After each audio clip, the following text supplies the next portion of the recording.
apocalyptic now. Bands that make her dance, apocalyptic. Bands that make her dance, apocalyptic now. Bands that make her dance, apocalyptic. You're going crazy, the hitman always find you. Do that dance, smoking in the girls' room, kissing friends. It's over like a comic book.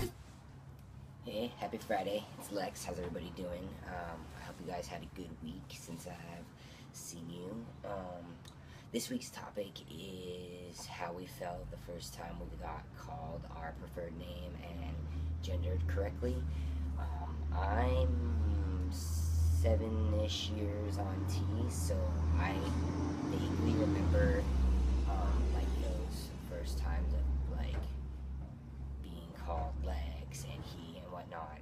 So I'm gonna actually have my friend Diana talk about when I first came out to her basically and that experience, and after that I'll talk a little bit about how I kind of encouraged people who I had known for a while to use the correct name, and I feel like I was always on the more masculine side even though when I didn't identify as male. So my friend Diana called me Sir all the time, kind of like from the Peanut Gang where they call Peppermint Patty Sir.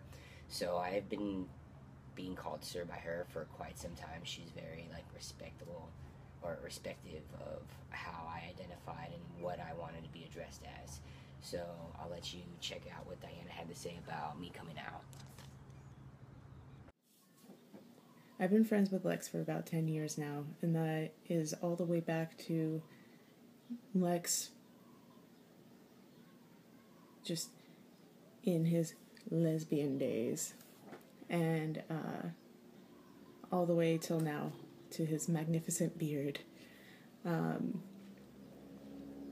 I've never really thought of him as male or female or anything really. He just was who he is. And that's just generally how I feel toward all of my friends. I always also had internet access in my house from a young age, so I always did my own research. I'm a very curious person, and when I like something or I want to learn how to do something or I just want to learn about something, I will do my research on it. So I had a lot of resources under my belt, and when he came to me about his gender issues, I was more than happy to give him resources on that.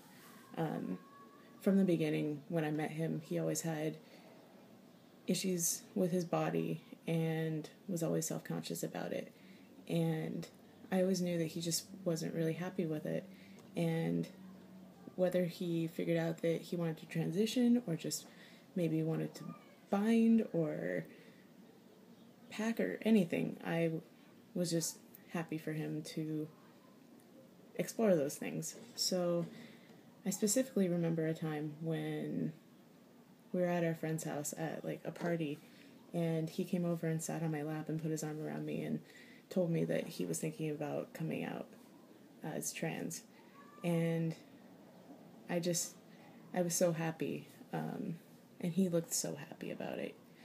He had like some trepidations about it, but he just looked really content about that decision, and I told him I would give him whatever resources he needed, whatever support he needed, and that I just wanted him to be happy.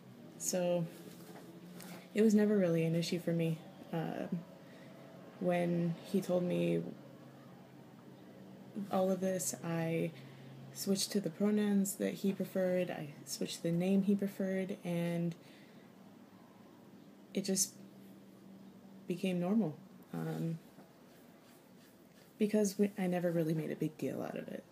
But like I said, I was a lot more educated than a lot of other people about that. So I just think that if anyone has relationships with people, that they should just be open about these things. Hopefully everybody has somebody like Diana in their support system. Just the acceptance and love really goes a long way in accepting yourself and being confident in yourself And it's just nice to hear her talking about the fact that she noticed just by me accepting who I was, how much happier I was in myself. So that was really awesome. I didn't really know what transgender was growing up, so once I did find that out, I was relieved that there were steps basically to make myself more comfortable, and I didn't feel like such a freak. So a good point that Theo brought up that Diana definitely helped me with was just feeling validated. And although you may not, like, everyone's going to tell you, oh, you don't need others to validate you or who you are, the fact that they do is definitely refreshing, and just that affirmation is a positive to you and your journey.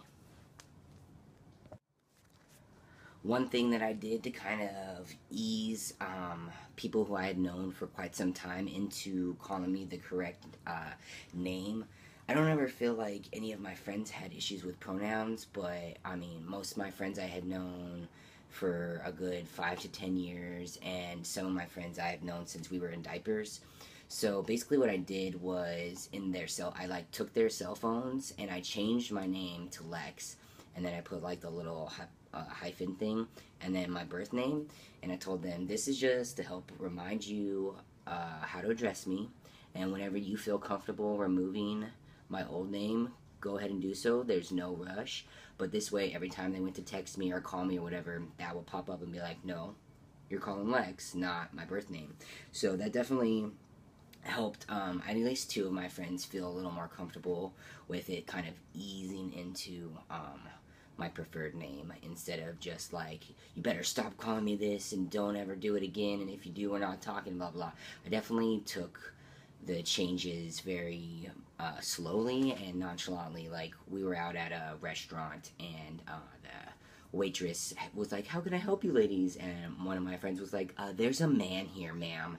And I had been on T for like 3 weeks, so obviously this stranger didn't know that I was transitioning, and I was already in a group full of lesbian couples or whatever, so I just kind of got grouped in there. I didn't take offense to it, but it was really cute and awesome that my friend decided to kind of stand up and defend me in that aspect.